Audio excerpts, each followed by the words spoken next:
Donc une ampoule qui ne fonctionne pas, une ampoule à économie d'énergie, c'est une panne souvent assez simple. Donc il va falloir commencer par prendre un tournevis plat que l'on va glisser entre la partie transparente et la partie blanche ici. Alors on va y aller doucement, on ne se blesse pas et on va toujours vers l'extérieur comme ça, c'est-à-dire là où il n'y a pas vos doigts. Et ensuite on tourne. Vous voyez, je l'ai déjà fait. Voilà, on glisse le tournevis là et on va vers la partie extérieure,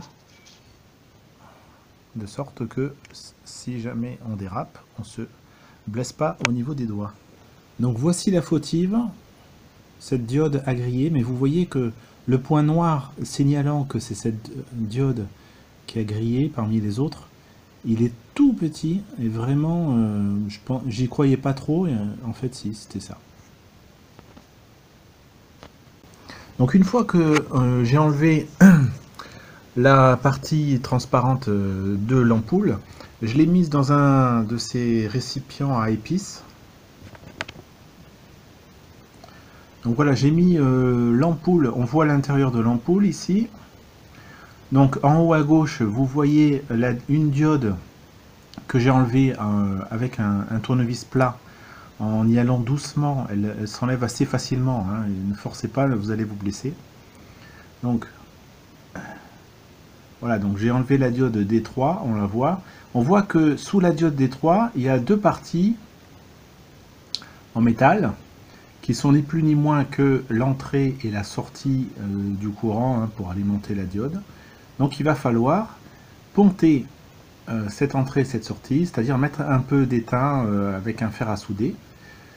Et on va pouvoir, normalement, avec un peu de chance, faire revivre cette ampoule. Donc vous voyez que j'ai mis cette ampoule sur un de ces récipients à épices. Le culot de l'ampoule est dans le récipient. J'ai mis un morceau de scotch pour pouvoir la tenir et pour pouvoir souder donc ces deux parties métalliques de la diode D3.